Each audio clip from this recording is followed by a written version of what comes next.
بەناوی خوای گەورە سڵاوتان لێبێت بەڕێزان 2 مانگ و 24 ڕۆژ تێپەڕ دەبێت بە سەر دوایین پەیامی مەسعود بارزانی بۆ گۆڕانکاریکردن لە ئەرچێ سەرۆکایەتەکەی هەرێمی کوردستان. بەڵام تاوکو ئێستا پارتی دموکراتی کوردستان هیچ بەرگەیەکی پەیامەکەی جێبەجێ نەکردووە. پارتی دموکراتی کوردستان قۆناغی یەکەمی گفتوگۆکانی لەگەڵ لایەنە سیاسیەکان تەواو کرد، بەڵام تاکو ئێستا نازانرێت قۆناغی دووەمی گفتوگۆی نێوان لایەنە سیاسیەکان کەی دەست پێ دەکاتەوە. بە میواندارێک لە بەڕێزان لە ستۆدیۆی سەرەکی ڕێبوار علی شرۆڤکاری سیاسی، هەروەها لە شاری سلێمانی و کوێستان محەممەد ئەندامی جڤاتی گشتی بزوتنەوەی گۆڕان، هەروەها لە لەندەنەوەی برای محەممەد ئەندامی سەرکردایەتی کۆمەڵی ئیسلامی کوردستان تاوتوی ئەم پرسە دەکەین. لە سەرەتادا راپۆرتێک دەبین دواتر لەگەڵ میوانەکانمان درێژە بەم پرسە دەکەین. سوێن بێ بەخوای مەزن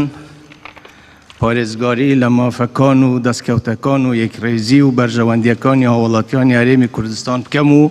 2 مانگ و 23 ڕۆژ تێپەڕە بێت بەسەر پەیامەکەی مەسعود بارزانی بۆ گۆڕانکاری لە هەرسێ سەرۆکایەتەکەی هەرێمی کوردستان. بەڵام تاوەکو ئێستا پارتی هیچ بڕگەیەکی پەیامەکەی جێبەجێ نەکردووە. 11 ساڵی ڕابردوو مەسعود بارزانی پەیامێکی لەبارەی چارەسەرکردنی کێشەکانی هەرێمی کوردستان بڵاو کردەوە. بارزانی لە پەیامەکەیدا داوای کرد بۆ حیزبەکان کۆبوونەوە ئەنجام بن و تا کاتی هەڵبژاردن کەسێک بۆ پۆستی سەرۆکی هەرێم دیاری بکرێت و سەرۆکایەتی ئێستای پەرلەمان بگۆڕدرێت و حکوومەتێکی نوێش پێک بهێنرێت. دوای بڵاوبوونەوەی پەیامەکەی بارزانی 4 لایەنە سیاسیەکەی هەرێمی کوردستان گۆڕان و کۆمەڵ و یەکگرتو و یەکێتی بە ئامانجی چارەسەرکردنی کێشەکان پێشوازیان لە پەیامەکەی بارزانی کرد و ئامادەی خۆیان بۆ گفتوگۆ دەربڕی. وەفدی پارتی دوای پەیامەکە بەجیا لەگەڵ 4 هێزە سەرەکیەکەی بەشداری حکوومەت و پەرلەمان و لایەنەکانی دیکە کۆبووە. قۆناغی یەکەمی گفتوگۆکان کۆتایی هات، بەڵام تاوەکو ئێستا قۆناغی دووەمی گفتوگۆکان بۆ چارەسەرکردنی کێشەکانی هەرێمی کوردستان دەستی پێ نەکردووە و پارتی دیموکراتی کوردستان هیچ هەنگاوێکی عملی نەناوە بۆ گۆڕانکاری لە سێ سەرۆکایەتەکەی هەرێمی کوردستان و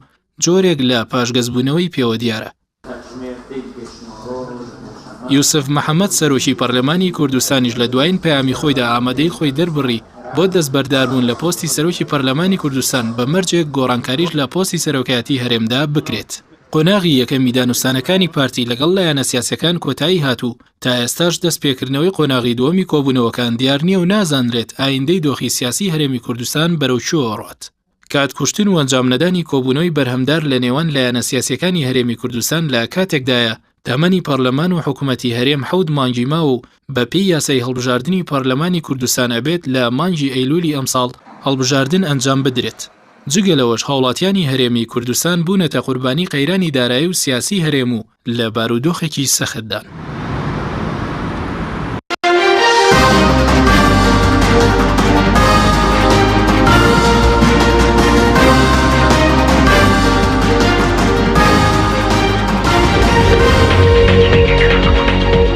دوبارە سڵاوتان لەبێت بەڕێزان، سوپاس بۆ میوانەکانمان کاگرەبار بەخێر بن ئەگەر لە بەڕێستانەوە دەست پێ بکەین.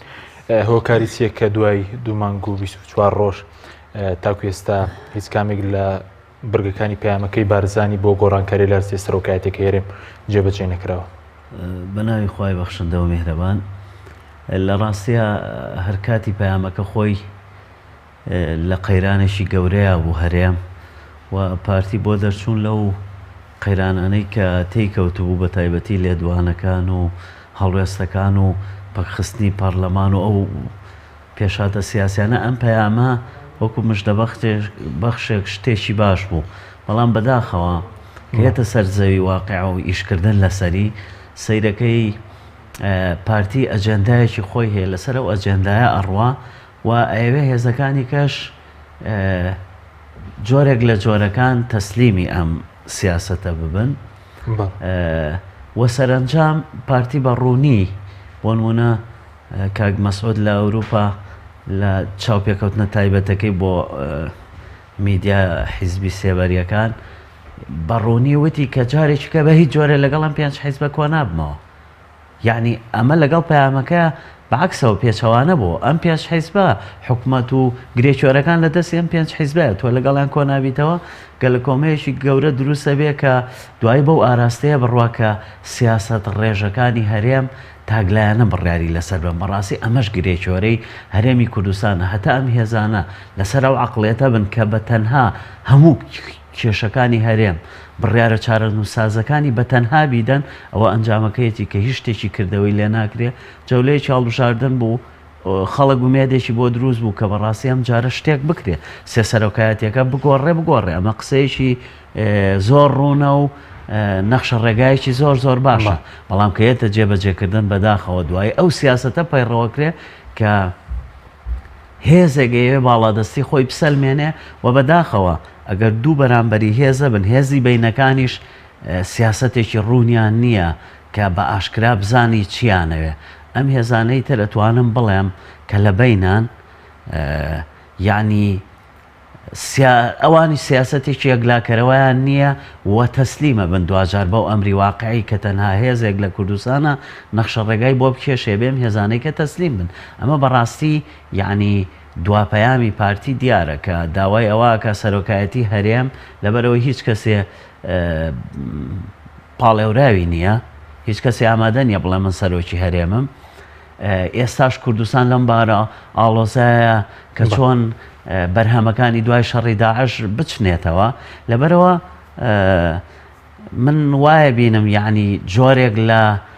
پاشەکشێ هەیە لەو پەیامەکە کێوە لەلایەن بەدڵنیایە لەلایەن پارتی دیموکراتی کوردستانەوە و بە تایبەتی هێزەکانی ئەو ناوەندەش ئەوانیش یعنی سیاسەتێکی قەلەقیان هەیە سیاسەتێکیان هەیە ئەیانەوێت تەسلیم بن و بەڵام باسی ناکەن ئەیانەوێ بچنە ژێرم سیاسەتەوە بەڵام لە ترسی پێگە جەماوەریەکەیان لە ترسیەوەی کە سیاسەتێکی وازەح بە خەڵکەکە بڵێن ئێمە ئەمەمانەیە لەم بینەیە تاڵان ئەوە سەرەکەوێت کە کوردستان لەژێر هەیمەنەی تەنها یەک بڕیاری سیاسیە بێ بەرەو تاگرەوی بڕوا و دام و دەستگا دەستوریەکانیشی وەکە بینی پەشی کەوتبێ ئیترەوە باشترین بەڵگەی لەسەر سپاس دەکەم دواتر ڕێم بۆ لای بەڕێستان ئەگەر بچینە سلێمانی لای کوێستان خان زۆر سپاس بۆ بەشداریکردن لە بەرنامەکەماندا بە بۆ چوونی بەڕێستان هۆکاریەوەی کە پەیامەکەی بارزانی جێبەجێ نەکرا بۆ گۆڕانکاری لە سێ سەرۆکایەتێکی هەرێمی کوردستان دەگەڕێتەوە بۆ ینی کاردانەوەی ئەو چوار لایەنە یاخود دەگەڕێتەوە بۆ پارتی زۆر سپاس بۆ ئێوە خۆی لە خۆیان پەیامەکە جددیە بوو و کاتی پەیامەکە ئەو کاتە بوو کە لە 11 کاک مەسعود لە باشیک کۆمەڵێک قسەی کرد بۆ چاکردنەوەی قسەکانی ڕێک لە 20 واتە دوای 4 ڕۆژ یەت ئەم پەیامە بڵاوکاتەوە بۆ بیربردنەوەی ئەو قسانی کە پێشتر کردبووی سەبارەت بە خۆپیشاندەران کە ئیوت هەڵپەڕن جنێ و بەن هەرچێک بکەن ئێمە جۆتان لێ ناگرین کە ئەمە خەڵک زۆر شەرمەزاری کرد ئەم قسانە بۆیە بۆ پاساوێنان بۆ قسانە و بیربردنەوەی ئەم قسانە بۆ خەڵک هات چی کرد ئەم پەیامەی بڵاو کردەوە بەڵام هەر ئەو ڕۆژە ئەو پەیامە نەجددی بوو نە کاک مەسعود بەنیاز بوو واز لە پۆستی سەرۆکی هەرێم بێنێ من ئەم قسەیەم لە چەند کەناڵێکی کە کردووە کە وتارەکەی کاک مەسعود نە ئومێد بەخش بوو من نە گەشببین بووم پێی چونکە بۆ خۆم پێم وایە کاک مەسعود نەک ئەم ساڵی کە لە بەردەمیا ماواز لە پۆستی سەرۆکی هەرێم ناهێنێت بەنیازە تا 9 ساڵی کە لەسەر ئەو کورسیە بە ناشەرعی بمێنێتەوە بۆیە یەکێک خواست و ویستی ئەوە بێ کە تا دوا ڕۆژەکانی ژیانی لەسەر کورسی دەسەڵات بمێنێتەوە هەرگیز واز لە پۆستی سەرۆکی هەرێم نایەنێت سیر کە دوای ئەوەی کە هەموو لایەنەکان باسی ئەوەیان کرد و وتاریان بڵاو کردەوە بەیاننامەیان بڵاو کردەوە پێشوازیان لە بەیانەکەی کاک مەسعود کرد دوای فترەیەکی زەمەنی دوور وەفدی پارتی هاو سەردانی حیزبەکانی کرد کە ئەبوو ئەو کاتە هەرزوو وەفدی پارتی بەهاتایە لەگەڵ خۆی پرۆژەی بهێنایە بۆ گۆڕانکاری لەم سێ سەرۆکایەتیە میکانیزم چۆنێتی دۆزینەوەی ڕێگاچارەیەک بۆ چارەسەرکردنی ئەو قەیرانانە بەڵام بەدەستی بەتاڵ سەردانی هەموو حیزبە سیاسیەکانیان کرد و ئەوان داوای پرۆژیان لە حیزبولایەنەکانە کرد و دوجار وتیان ئەڕۆین و جارێکە بە پرۆژەوەینەوە و تا ئێستاش وەفدی پارتی نەهاتۆتۆ لای ئەو چوارلایەنەی ترکە لە ناو پەرلەمان زۆرینیان بەدەستێناوە ئەمە پێمانەڵەیە کە هەر لە سەرەتاوە پارتی کاک مەسعود جددی نەبوون و دەستبەرداری ئەو پۆست و کورسی سەرۆکایەتی ناهێنێت و ئەم قەیرانی سیاسیە ئەیانەوەی وەک خۆی بمێنێتەوە هەتاکو کاتی هەڵبژاردن کە کەمتر لە نۆمانگی ماوە چونکە هەڵبژاردن 6 11 ئەنجام ئەدرێت ئەو ڕۆژەی کە پەرلەمانتاران سوێنە خۆن بە پێی یاسا کەواتە کەمتر لە 9 مانگی ماوە بۆ هەڵبژاردنەوەی پەرلەمان. بۆیە من پێم وایە ئەیانوێ درێژە بەم دۆخەبەن هەتاکو ئەو کاتە هیچ گۆڕانکاریەک نەکرێ و دواتر بە شێوەیەک بچنە هەڵبژاردن کە خۆمانەزانین هەڵبژاردنەکانی پێشوو چۆنە و ئەم جارە دۆخەکە زۆر جیاواز و ئاڵۆزترە کە ئومێد و هیوا بە هەڵبژاردنیش نەماوە چکە بینیمان کە هەڵبژاردنیش گۆڕانکاری لەم هەرێمەیان ئەنجام نایەت. بەڵێ سوپاس دەکەم دواتر گرێمەوە لای بەڕێستان ئەگەر بچینە لەندەن لای مامۆستا ئیبراهیم. مامۆستا زۆر سوپاس بۆ بەشداریکردن لە بەرنامەکەماندا. بە بۆچوونی بەڕێزشتان ئەوەی کە پەیامەکەی بارزانی بۆ گۆڕانکاری لە هەرسێ سەرۆکایەتیەکە جێبەجێ نەکرات پەیوەندی بە خودی پارتی و یاخود پەیوەندی بەوەیە کە و چوارلایەنەوەکو پێویست نهاتنە پێشەوە بۆ ئەنجامدانی گفتوگۆ بە ئامانجی چارەسەرکردنی کێشەکانی هەرێمی کوردستان. بنای خۆی بەخشندەی میهرەبان زۆر سپاس بۆ بەڕێستان بۆ بەرنامەکە بۆ میوانە بەڕێزەکانتان. بەڕاستی ئەوەی کە لە پرسیارەکەی تۆ وەڵام بدەینەوە ئەوەیە کە فعلا لە دوای پەیامەکەی بارزانی یەکسەر چوار حیزبە سەرەکیەکە نیازپاکی خۆیان دەربڕی و پێشوازیان کرد لەو پەیامەکە گۆڕانکاری لە هەر سێ سەرۆکاتەکە بە ئەنجام بگات و فعلا داوای میکانیزم و ئالەتی جێبەجێکردنی ئەوەشیان کرد بۆ ئەوەی کە پیشانی بدەن بە تەواوەتی کە ئەم حیزبانە کە ناکۆکییانە ناکۆکییان ناکۆکیەکی کەسی و شخصینە ناکۆکیەکی یاسایی و سیاسی لە هەرێمی کوردستاندا و کێشەی سەرۆکایەتی هەرێمەیەوە کێشەکان لێەوە سەرچاوی گرتووە. بۆیە کە کاتێک کاک مەسعود و پەیامەیدا حیزبەکان پێشوازیان لێ کرد و داوایان کرد بە زووترین کات پارتی کە خاوەنی پرۆژەکەیە و سەرۆکی پارتی کە ئەو پەیامەی داوە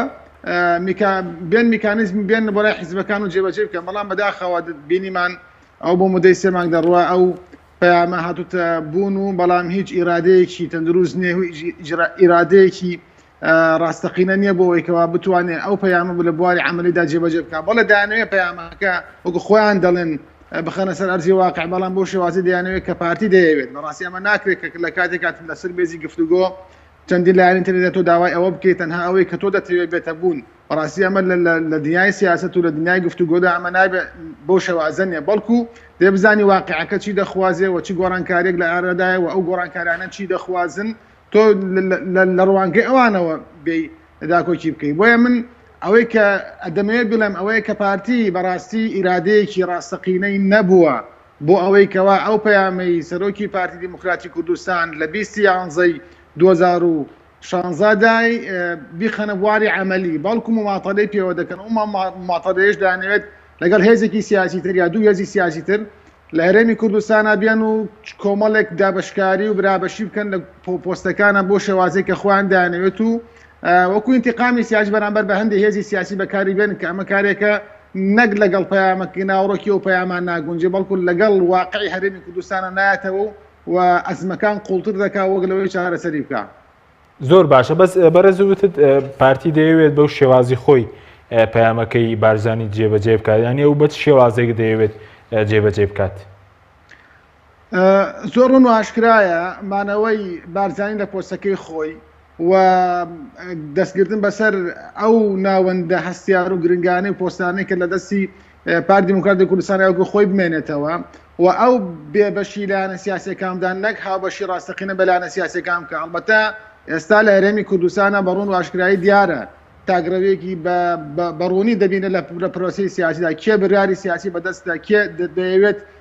بۆ نمونە لەگەڵ بەغا کێ دەیەوێت لەگەڵ وڵاتانی دراوسی کێ دەیەوێت تحکم بە پرۆسەی فرۆشتن و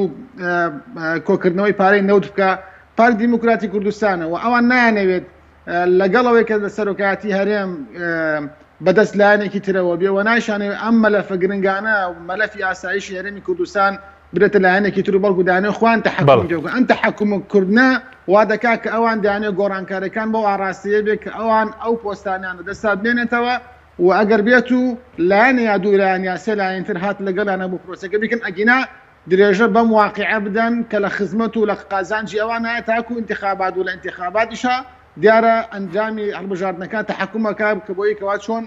داهاتووی سیاسی هەرێمی کوردستان ڕەنگرێژ بکرێ و هاوکێشەکان چۆن بن لە داهاتوو. بەڵێ سوپاس دەکەین زۆر سوپاس دەکەین کاگرێ بۆ سەبارەت بەوەی کە بۆچی دەبێت سەرجەم وەفدی مەسەلەن لایەنەکانی تر چاوەڕێ وەفدی پارتی بن بۆ چارەسەرکردنی کێشەکە؟ لەبەرەوەیە کە ئێستا پارتی هەموو شتێکی کوردستان بەدەستی ئەوە ینی بەزە و خاوەن ماڵە و خاوەن ماڵ ئەم هێزانەی کەش بەداخەوە لاوازن و دوو جەمسەری لاوازەکان لە چیایە؟ هێزێکی وەکو یەکێتی نیشتیمانی کوردستان کە ماوەیەک لەسەر ئەو هێڵە بوو کە داوای هاوسەنگی بکە، بەڵام لە دوا کۆبوونەوەیانە باسێواکە بکە پۆستیان پێ بدرێ لەوە یعنی نەرمن و ئەمە پاڵپشتێکی گەورابێ بۆ پارتی. هێزێکی وەکو یەکگرتو بە ناوی بڵێن هاوسەنگی لە بینی نەکەوێ بە هیچ لایەکە، بەڵام دوایەکەیە لەوانەیە لە قازانجی لایەک بێ بۆ چونکە لە بادینان هێزێکی ناتوانێت دەستبەرداری بێ، ئەمە قەلەقی بۆ دروستەکە. ئەمێنێتەوە سەر کۆمەڵی ئیسلامی. کۆمەڵی ئیسلامی لە ژێر فشارێکی گەورە و ڕاستەقینە و حەقیقیایە، یعنی وای کردووە وا لە کوردستانە وای لێهاتۆ بەداخەوە ئەم هێزە سیاسیانە ناتوان سیاست بە دڵی خۆیان بکەن، یعنی ئەمە باڵی ئەجەندای پارتی بە قووەتتر کردو. پارتی بۆی دەرکەوتۆ کە ئەم هێزانە ناکۆکن، لاوازن سیاسەتێکی ڕوون و ئاشکرایان نییە و ناتوان خۆیان یەکلا بکەن. بەڵام ئەو کاری سیام چوار هێزەکە پێشتر بەیەکەوە بوون پرۆژەیەکی سیاسیانە و ئێستا ناتوانن بەیەکەوە بمێنەوە مەسەلەن گفتوگویەکی جدی بکەن لەگەڵ پارتی. ئێستا دەمامەکەکان کەوتن، ماسکەکان نەمان دەرکەوت پێکەوە بوونە بەڕاستی پێکەوە بوونێکی ڕاستەقینە نەبووە، پێکەوە بوونێکی بێبنەما بووە، یعنی لەسەرەوەی کە تۆ پرۆژەیەک ئامادەکەی بۆی سیستەمی سیاسی لە هەرێمی کوردستانە بگۆڕی کە باوەڕت بەمە هەیە مەکتەب سیاسەکان نوێنەری ڕاستەقینەیەمان لە پەرلەمانە باسێکن کەچی دوایی کە هێتە سەر پێوەرە حەقیقیەکان سەیرەکەی دوای پارتی بە براوەی یەکەم و بە بەهینەوە لی دەرەچێ. ئێستا بە بۆچوونی من پارتی سیاسەتێکی واضحی ستراتیجێکی ڕوونی ئاشکرای هەیە لەسەری ڕوا ئەمانی کە نازان چیانە استراتیژی ڕوونەکەی پارتی ڕاستەقی و ڕوونەکە و دیارەکەوەیە کە پارتی هێزی یەکەمە لە کوردستانە، سەرۆکایەتی هەرێمی لەلایە، ئابووری کوردستانی لەلایە، ئەمنیەتی کوردستانی لەلایە، کۆمەڵی هێزیشی لەلایە ناتوان بەرامبەری سیاست بکەن. ئەمە بەڕاستی ئێمە بینیمان ئێستا باسێکەوە گۆڕانە توانی بە سیاستێک گۆڕانیش کاتە دەرەوە کە پەرلەمان بوەستێنێ، حکومت بەو شێوەیە بکە کە خۆی ئەوێ، یاسا لە کوردستانە بەو شێوازە نەماوە، کەواتە یعنی سیاستێکی ڕوونی هەیە کە پارتی ئەوێ نەخشەدا ڕێژەری کوردستان بێ لە سێ بوارە. یەکەم لە بواری مافی چارەی خۆنووسین کە ئەم هەرێمە 100 ساڵە خەباتێکی نەتەوەی و نیشتیمانی بۆ ئەکرێ پارتی بە چه ئاراستەیەکەی بە ئایا لە دەواازەی تورکیاوە ئەم ئاراستەیەەکە لەگەڵ ئێرانایکە لەگەڵ ئەمریکا وڵاتانی ترە بەو ئاراستەیە کە پارتی خۆی دیارێکە. ئەمە یەکەم. دووەم مەسەلە دیموکراسی و دەستوریەکان پارتی بڕیارەیە چ مؤسسە و دەستگایە هەبێ و مؤسسە و دەستگایە نەبێت لە چ کاتێکا هەبێ و لە چ کاتێکا نەبێ. ئەمە مەسەلە یعنی بنەما دیموکراسیەکان لە دەستی پارتیایە. سێهەم ژیان و خۆشگوزەرانی و قوتی خەڵک لە دەستی پارتیام هێزانە بێت دوای کەون و هەرێکە بەشی خۆی لە چێکەکە بەرێ. ئەمە بەڕاستی مەرگە ساتەکانی کوردستانە. ئەنجا هێزەکان کە لە بەرامبەرین وەکووتم لە پرۆژەکانە دەرکەوت لەسەر بنەمایەکی حەقیقی نەواژینە خێرا تۆ پرۆژەیەک تەبێت چوار هێز پرۆژەیەکیانە بێت دوای هەریەکە بە جۆرێ لە یەکشێنە و لێ یەنەمیان ڕازگۆ نەبوو بە بۆچوونی من یعنی چوار لایەن بەرامبەر لایەنێک ئەگەر پێکەوە تۆکمە و بەرنامەیەکی ڕاستەقینەیان هەبوایە بە دڵنیاییەوە چوار هێز وەکو لە دوا کۆبوونەوەیە کە دەرکەوت پارتی قوبوڵی بۆچوونەکانی نەکرد بەس دوای قسەی پارتیشە سەرکەوت. کەواتە ئەم چوار هێزە جۆرێک لە جۆرەکان لاوازیان تیا بۆ بەرامبەر بە پارتی. پارتی توانیوێتی خاڵی لاوازی ئەم حیزبانەی بەرامبەری دیاری بکە و خۆی لەسەر و نەخشە ڕێگایە بڕوە کە ئەوێ ئێستاش بە هەمان شێوە دانوستانیان لەگەڵاکە ئەوەی کە ڕازی بوو بەوەی کە ئێستا تەڵام پارتی بۆ هەموو شتێ وردەکاری خۆی هەیە. بۆ نمونە ئێستا شەڕی داعش چنینەوەی بەرهەمەکانی شەڕی داعش پەیوەندیان نێو دەوڵەتەکانی پارتی ئەمە وای لێ کردووە کە پارتی قسەکەری یەکەم بێ لە شوێنە ڕسمیەکانی دنیاە. ئەم هێزانەی تر وایان لە خۆیان کردووە ئەگەر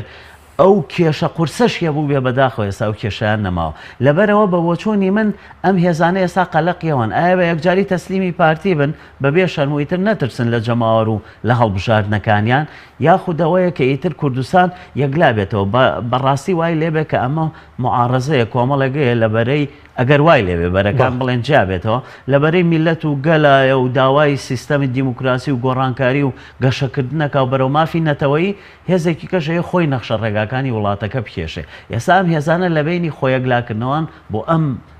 دوو نەخشە ڕێگا تاسەی چێنێکلا نەبوونەتەوە بە بۆچوونی من هەیە دڵخوازی خۆی دیاری کردووە بەڵام لەبەر خاتری ترسی هەڵبژاردنەکان و ترسی جەماوەری دڵخوازەکەی چییە؟ دڵخوازەکەی چییە؟ دڵخوازەکەی ئەوەیە کە لە کێشی دەسەڵاتە بەشی خۆی دەستکەوێ یعنی بەداخەوە مەبدە کاڵبەتەوە بەرژەوەندەکان ئێستا تەحەکومی گەورە بە دنیای سیاسەتەوەکەن لە کوردستانێکی ئەگەر بچینە و لای کوێستانخان کوێستانخان سەبارەت بۆی کە بۆ جێبەجێکنی پەیامەکەی بارزانی بۆ گۆڕانکاری لارسێ سەرۆکایەتەکەی رێم یەکێک لە سەرۆکایەتەکان لای بزوتنەوەی گۆڕانە ئایا بزوتنەوەی گۆڕان ئامادە بوو لەگەڵ گۆڕانکاری لارسێ سەرۆکایەتەکە گۆڕانکاری لەسەر ئەو سەرۆکایەتێکش بکرێت کە بەس بزوتنەوەی گۆڕان بووە؟ بەڵێ من پێشەوەی وەڵامی پرسیارەکەت بەمەوە یەک تێبینیم لەسەر قسەکانی کاگڕێبوار هەیە ئەویش ئەوەیە من وەک خۆم ناتوانم لە باتی یەکێتی و یەکگرت و کۆمەڵ قسە بکەم بەڵام وەک زوتنەوەی گۆڕان قسە ئەەکەم ئێمە نە لاوازین و نە پارتی توانێتی خاڵی لاوازمان بگرێت بە خۆشمان ساخ کردوتەوە ئێمە لە بەرەی گەلین لەگەڵ دیموکراسی لەگەڵ ئازادی لەگەڵ هەموو ئەو مافانین کە مافی تاکەکانی ئەم کۆمەلگاین لەگەڵ هەڵبژاردنین لەگەڵ سیستمێکی دیموکراتی پەرلەمانی مەدەنین ئێمە وازەح لە کاتی دروستبوونمانەوە هەتا ئێستا ئەمانە پرسی مەبدەئین لە لای ئێمە و هیچ هێزێک ناتوانێوا لە ئێمە بکات دەستبەرداری ببین ڕەنگە لە قۆناغێک کە ئەمانەمان پێجێبەجێ نەکرێ بەڵام خەبا دەکەین ئەگەر خەباتەکەمان درێژخایانیش بێ هەتاک و هەموو ئەم پرینسیپ و مەبادی ئەسەرەکیانەی کە بڕوامان پێیەتی جێبەجێەکەین و لە دروستبوونمانەوە هەتا ئێستاش لەبەرەی میلەت و خەڵکین و قەت ئەو سەنگەرە چۆڵ ناکەین سەبارەت بە پرسیارەکەی بەڕێزێ بەڵێ ئێمە ئامادەی خۆمان دەربڕیوە کە هەر کاتێک سەرۆکی هەرێم و گۆڕا و حکوومەت هەڵۆشایەوە سەرۆکی پەرلەمانیش سەرۆکاتی پەرلەمانیش گۆڕانکاری تیا بکرێت و بەلای ئێمەوە ئەم سێ سەرۆکایەتی یەک پاکێجە ئەبێ هەر سێکیان پێکەوە گۆڕانکاریان بەسەرا بێت و دکتۆر یوسفیش خۆی لەگەڵ ئەوەی کە وادەکەی تەواو نەبووە و سەرۆکێکی شەرعی یاساییە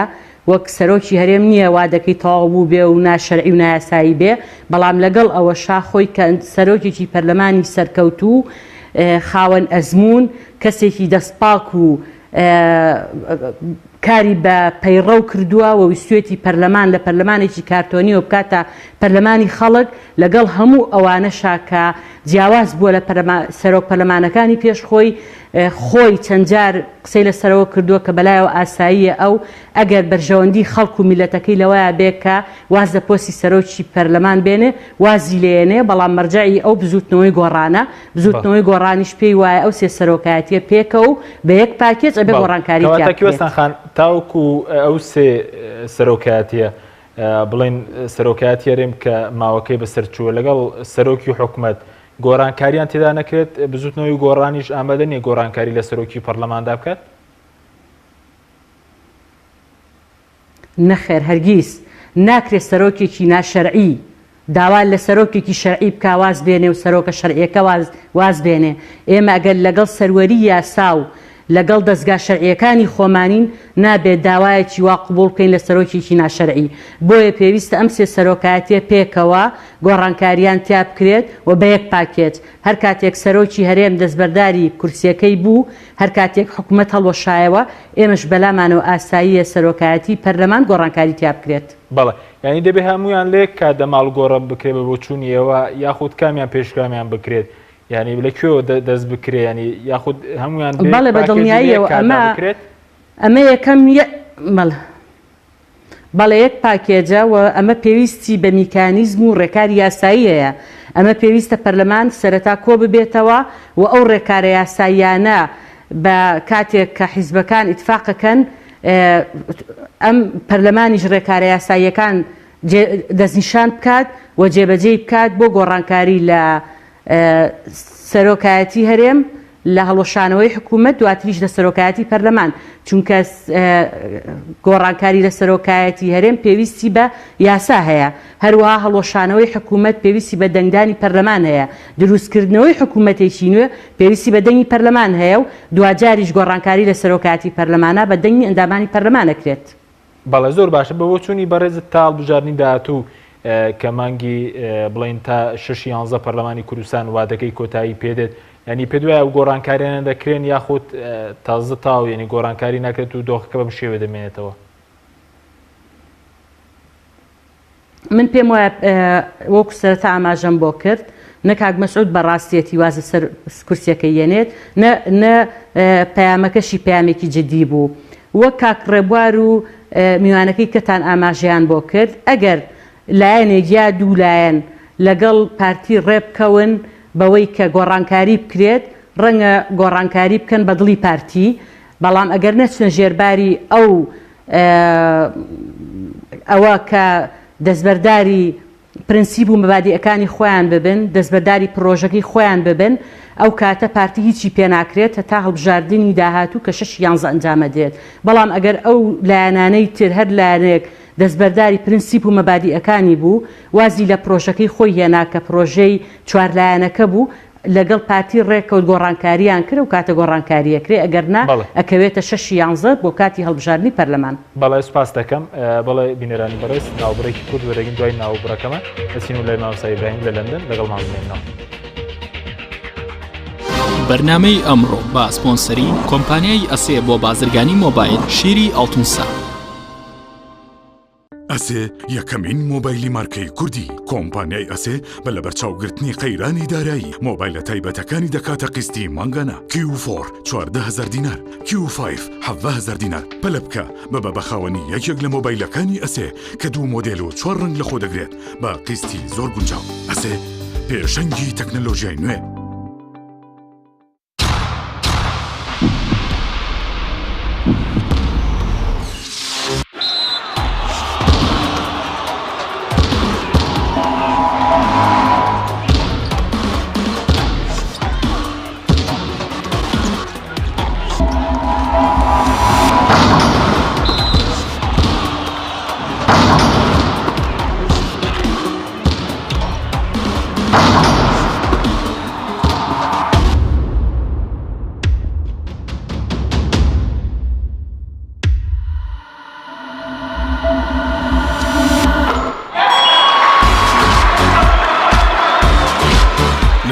سەرکەوتنە گەورەیە تەنها شیری وشکی ئەڵتونسای تەمێکی ڕاستەقینە و 100% سروشتی نۆشی کە و هەمیشە بە بەهێزی بمێنەرەوە. تۆپ ئارت تاکە بریکاری تۆڕی میدیایی کۆمەڵ بۆ دروستکردن و بڵاوکردنەوەی ڕیکلام. تۆپ ئارت.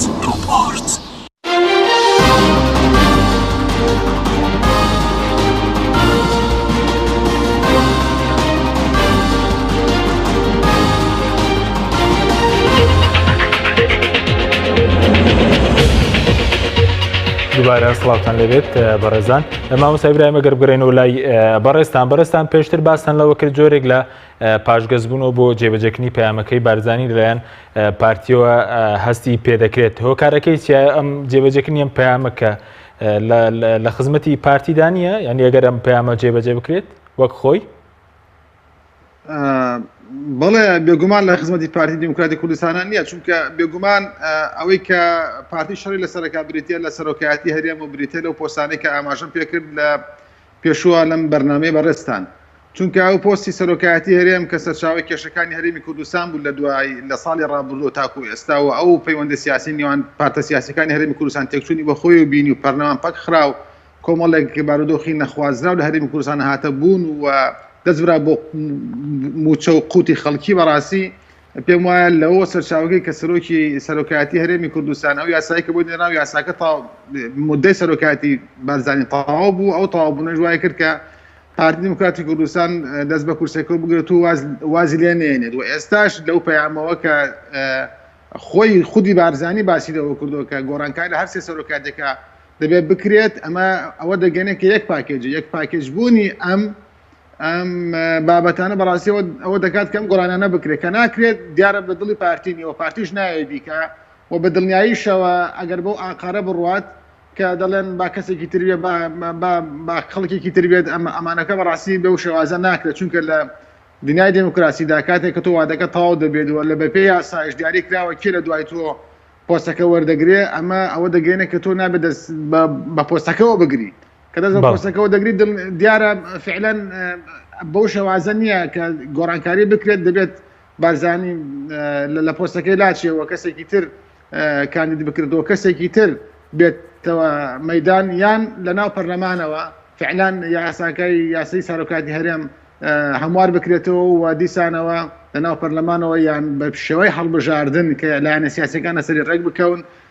سەرۆکێکی تر بۆ هەرێمی کوردستان دیاری بکرێت. ئەڵبەتە هەموو ئەمانە یەک پاکێجی ئەم سێ سەرۆکایەتیە واکە و فعلەن گۆڕانکاری لە هەرێمی کوردستانە بکرێت ئەگەر بێت و ئیرادەیەکی وە تەطبیقکردنی ئەو پەیامە بەڵام کە ئیرادەکە نییە کەوابەتە بەرژەوەندەکانی پارتی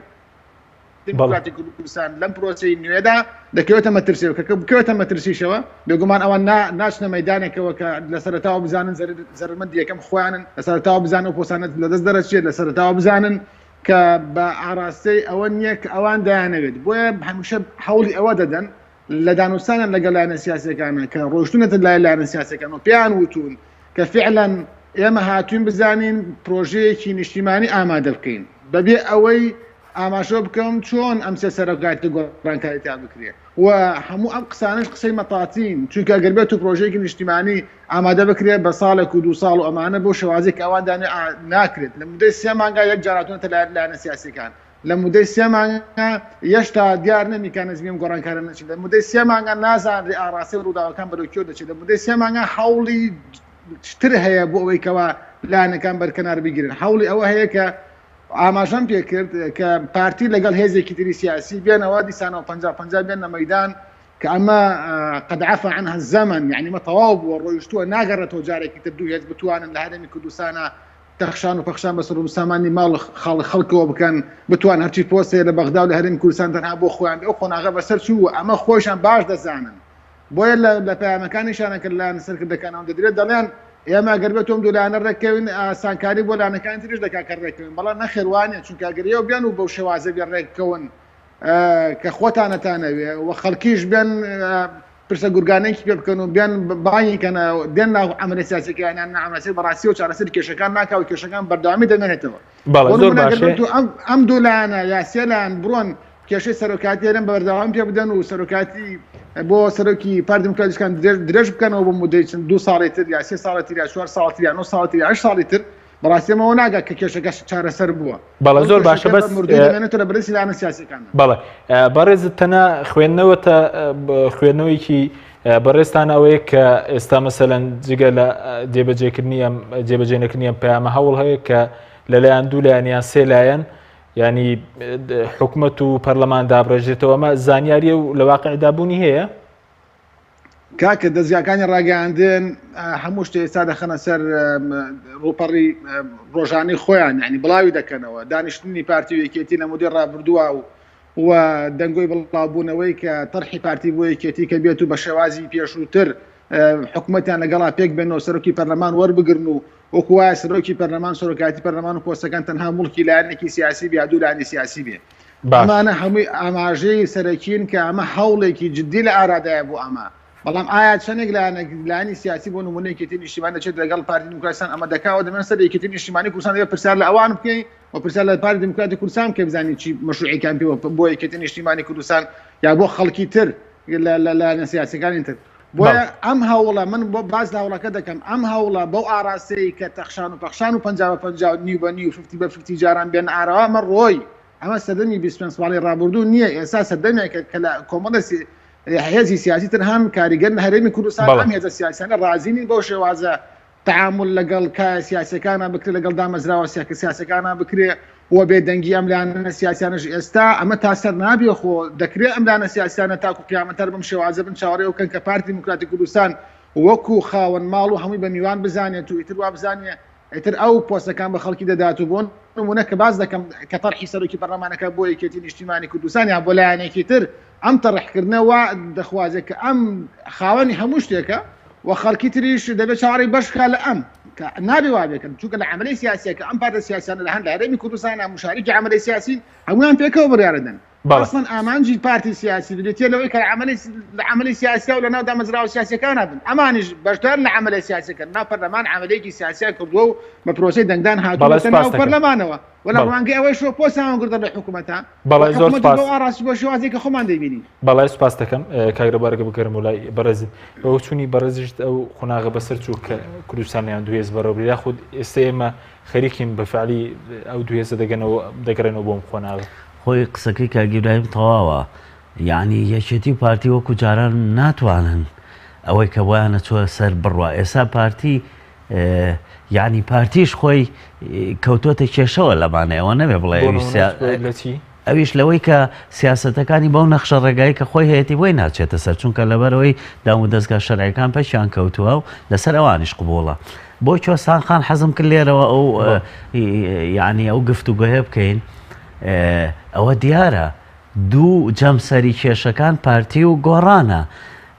گرنگە کە خۆزگە لایەنەکانی تریشە بووە هەڵوێستی لایەنەکانی خۆیان بخستایەتە ڕوو ئەوە بەڕاستی ئاواتی خەڵکی کوردستانە کە ئەم هێزە سیاسیانە بەهێز من لەسەر بنەمای خۆیان بن و داوای بۆ نمونە گۆڕان ببێ بە ڕەمزی دیموکراسیەت و لیبراڵیەت و داواکردنی مافەکان و ئەو ئەتەکێتە نەمێنێ لە ناو کووردا کە خەڵک لە پێناوی دەسەڵاتە هەموو شتێ بکە ئەبێ بە پێچەوانەوە لە پێناوی مەبدە و بنەما و دیموکراسیەت و کە لە دنیای خەباتی بۆ کراوە ئەمە بوارێکی فکری و ژیانی و هێڵی سوورە لە کوردستانە ئەبێ ئەم هێزانە ببن بە ڕەمزی ئەمە ئەجینە بەوە هێزەکانی تر فەرم و خۆزگە نوێنەریان وەڵام باتەوە ئایا ئەتوان لەم حکومەتە بکشێنەوە باش ئەگەر گۆڕانی تیان نەماوە یەکێتی و یەکگرتو و کۆمەڵ بکشێنەوە لەم حکومەتە ئەو ساکە پارتی ناچارە بێ تەنازولیان بۆ بکە و جۆرێک لە جۆرەکان بکەونە ڕێکەوتن بەڵام ئەم هێزانە بە هیچ جۆرێک یعنی گەیشتومەتەوەی کە یعنی لەوانەی لای خەڵکێکی ئاسایی کوردستانی شەمە هەبێ ئەم هێزانە کەوتونەتە ناو دەسەڵاتەوە دەسەڵات تەڵەیەکە ناتوان لی دەرچن بێنە دەرەوە هەروەی لە نایە بمێنەوە هەروەی ناتوانن خۆیان یەکلاکەنەوە ئەم بەرەنجامی دەنگدان نییە تۆ خۆ پارتی خێری پێ نەکردو مەسەرەن ئەو هێزانەش بەرەنجامی مەسەرەن هەڵبژاردن نییە زۆر ڕاست ئەمە حەقی هەڵبژاردننی خۆیان ئەم هێزانە بچنە پەڕلەوەنەوە پۆستیش وەرگن بەڵام دوجار سەرنجامەکەی کە خۆشگوزەرانی خەڵکی تێکگا کە موچە و قوت و خزمەت گوزاریەکان نەما کەواتامە حکوومەتێکە فەشەلێنەوە خۆشیان ئەڵێن فەشەلێنەوە ێ باشە کە فەشەلێنەوە بێت تۆ بیتە دەرەوە بەڵام ئەم هێزانە ناتوان گرە و لەسەرەوە بکەن وەزعی کوردستان بە شێوەیەکی لێهاتووە ئەم هێزانە ناتوان بەدڵی خۆشیان سیاست کەن ئیلاوەتە بۆ نمونامەی گۆڕان کە دیارە ینی ئاشکرایە پارتی و گۆڕان لە کێشەیەکی حەقیقیان یەکێک لەو ڕخنانەی لە گۆڕانەگیری ئەبوایە ئەو هاوپەیمانانەی کە هەیبووە کە من ناوم نا لەسەر بنەمایەکی پتە و نەبووە هەتا سەرنجام بیتوانێت سیاسەتێ بکە لەگەڵ یا بمێنێتەوە پەیمانەکان لەگەڵ نەبوون باشە کۆمەڵی ئیسلامی لە پەخستنی پەرلەمان ینی سکرتێرەکەی هەڵوێستی هەبووە مەسەلەن دەبووە چی بکەکەنی بۆنە سکرتێرەکە ئێوش کە بە هەمان شێواکەوێتە سەر ئەو بەریوە فشارێکی گەورە لەسەر کۆمەڵێ تاوان لەگەڵ ئەوە ناکە بڵێن ێسا کەناڵەکە کۆمەڵەوە ئێمە قسە لەسەر کۆمەڵ جۆرێک لە هەڵوێستی هەیە جەماوەەر پێی خۆشە هەڵوێستی ڕوونە بەڵام کۆمەڵی شەکاتە سەرەوەی کە هێزێک ستەمکار بوو تۆ چۆن لەگەڵ ئامێنیتەوە چۆن نەتوانی کۆمەڵ ئەو بڕیارە با لە حکوومەت دەرچێ ببێ بۆ معارزەیەکی حەقیقی بۆ نمونە ناتوانێت بۆچی چونکە هاوپەیمانە ئیسلامیەکەی تریشی ئەمە ناکا لەگەڵیا یەکێتی نیشتیمانی کە هێزە گەورەکەی ترە بە هەمان شێوە ئەویش سیاسەتی بەڵام کۆمەڵ ینی ڕازی بووە بە مەسلەی ئەوەی کە ماوەی سەرۆکاتی درێژ بکرێتەوە پەرلەمان مڵکی حزب بێت تاوان یەکگرتوش ئەڵێ من ڕازی نیم یەکێتی نیشتیمانیش ئەڵێ من ڕازی نیم بەڵام لەسەر ئەرزی واقع سیرەکەی ئەمانە جۆرێک لە جۆرەکان لەگەڵ مانەوەی سەرۆکی هەرێمە چۆن ینی ئێستا بۆ نمونە کۆمەڵی ئیسلامی سکرتێری پەرلەمانی لای بەبوو چونی تۆ ئەگەر کۆمەڵی ئیسلامی وسپە ئەمە تێپەڕێت لەگەڵ جێگیری سەرۆکی پەرلەمان کۆنە دەبەوە لە پرۆژە یاساکە من پێم وتی پرۆژە یاساکە ئامادەکرا گۆڕینی سیستەمی سیاسی و لە هەرێمی کوردستان بەڵام دوایی ئەمانە نەیانتوانی ئەگەر کۆمەڵیش هاوپەیجارێک کۆمەڵ ئێستا ترسێکی ئەوەی هەیە کە بە حساب کرێ لەوەی کە سیاسەتی لەگەڵ گۆڕانە جووتە ئەمە ترسی نییە تۆ کۆمەڵە پرۆژە و مەبدەیە بێ سووربی لەسەری ترسە نەبێ ئەگەر سیاسەتێکی ڕوون و ئاشکراتە بێ وە مەسەلەی حکومەت کە من ناومنەوە حکومەت تەڵەیەکە بۆ ئەم هێزە سیاسیانە نە ئەوەیە بەڕاستی شەریکێکی ڕاستەقی نەبن لە حکومەتە وەنە ئەشتوانن لێی دەچن فەرم و ئەوە سیاسەتی هەرێمی کوردستان کراوەیە من لەو باوەڕێیان نەیەگرت و نەیەکێتی نە کۆمەڵ ناتوان بە ئاسانی لەم حکومەتە بکشێنەوە ێ باشە تۆ ئەگەر نەخشە ڕێگایەک تێ داوای گۆڕینی سیستەمی سیاسی بۆ نمونە ئێستا گەر بکشێنەوە بۆ نمونە ئێستا وەزیرێکی مەسەلەن یەکگرت و وەزیرێکی کۆمەڵ وەزیرێکی لایەنێکی تر بێ باشتوانێت خزمەتی خەڵکیان وەزیرەکانی تاوان ئێستا خزمەت گوزاری نەما وەزارەت و شتەکانەمەی شکڵیاتە حکومەتەکە ئەمە من باسی ئێستاد بۆکەم ئەگەر حکومەتێکی حەقیقی بێ بە دڵنیایەوە تۆ هێزێکی ئۆپۆزیسیۆن بووی لە ناو جەماوەر و خەڵکا بووی ئەتوانی نمونەیەکی باش پێشکەشکەی بەڵام ڕەخنەکەی من کە چاودێران ئەیبینین و ڕەخنەی لێگری یەکەم بەڕاستیم هێزانە نەیانتوانێ و شەریکی حەقیقەت بن و نمونەیەکی جوانتر پێشکەشکەن دووهەم ئەمانە ناتوانن لەم حکومەتە بکشێنەوە کە خۆیان پێڵێن فاشیل و حکومەتێکی ستەمکار سپاس دەکەم زۆر سپاس کوێستان خانگە بگەڕێمەوە لای بەڕێز سەبارەت بەوەی کە ئێستا باز لە لێک نزیکبوونەوەی پارتی و یەکێتی دەکرێت ینی ئەم لێک نزیکبوونەوەیە ینی بارزانیش پێشتر باسەوە کە کۆبوونەوەی پێنج خۆڵی کۆتایی پێهاتووە دەتوانێت کێشەکانی هەرێمی کوردستان چارەسەر بکات؟ من پێش ئەوە ئەمەوێ پشڕاستی قسەیەکی کاگڕێبوار بکەم بەڕاستی زۆر جوانی پێکا قسەکەی زۆر تەواوە کە ئەڵێ هێزی ڕاستەقینە ئەوەیە کە شەڕ لەسەر مەبادی و پرینسیپەکانیەکە ئەو هێزە بە حەقیقی ئەمێنێتەوە کە خەبات و تێکۆشانی تەنها لە پێناوی پرینسیپ و مەبادیئەکانیەتی زۆر جوانی پێکا من کاگڕێبواریش و بینەرانی ئەم بەرنامێش دڵنیاکەمەوە کە بزوتنەوەی گۆڕان ئەو هێزەیەکە هەموو خەبات و تێکۆشانی بۆ پرینسیپ و مەبادیئەکانێتی نەک بۆ دەسەڵات و چێکی دەسەڵات و بەو شێوەیە ئەمێنێتەوە کە دوجار لە خزمەتی بەرژەوەندی ئەزمونونەکەمان و خەڵکایە ویستم هەر ئەو قسەیە بکەم سەبارەت بە قسەکەت پرسیارەکەی جەنابێ من ئەمەوێت لێرەوە ئەوە بڵێم کاک مەسعود سەرۆکی پارتی دموکراتی کوردستانە و ئەو ئەتوانێت لە باتی پارتی دموکراتی کوردستان پێشنیار بکات کە کۆبوونەوەی پێنج قۆڵی نەکرێت ناتوانێت بڕیار بات چکە ئەو هیچ پۆستێکی نییە تا لە باتی ئێمە یا کۆمەڵ یاگرتو بڕیار بە ئەتوانێت پێشنیار بکات بۆ ئەو حیزبانە جا ئەو حیزبانە خۆیان یا پێشنیارەکەی قوڵەکەن یا ڕەتیەکەنەوە ئێمە وەک بزوتنەوەی گۆڕان هەر کاتێ پارتی ئەو پێشنیاری بۆ کردین ئەو کاتە بڕیاری خۆمانەین سەبارەت بە نزیکبوونەوەی یەکێتی و پارتی هێشتا ئاسۆکان ڕوون نین ئەوەی زیاتر بانگەشە بۆ ئەم ڕێکەوتنە و ئەم 50/50 جاران ئەکە گەڕانەوە بۆ 50/50 جارانەکە زیاتر پارتیە نەگێکێتی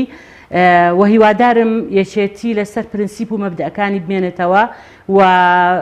ئەو پرۆژەیە کە پێشتر لەگەڵ سێلایەنەکەی کە پێشکەشیان کردبوو بۆ گۆڕینی یاسای سەرۆکایەتی و گۆڕانکاری لە سەرۆکی هەرێمە هیوادارم لەسەری بمێننەوە و چونکە ئەوە داواکاری خەڵکە و ئەو قسەی کاگڕێبوارە کە حیزبی ڕاستەقینە ئەوەیە کە لەسەر ئەو مەبادی و پرۆژانەی خۆی ئەمێنێتەوە هیوادارم وا بمێنێتەوە یەکێتی و نەچێتە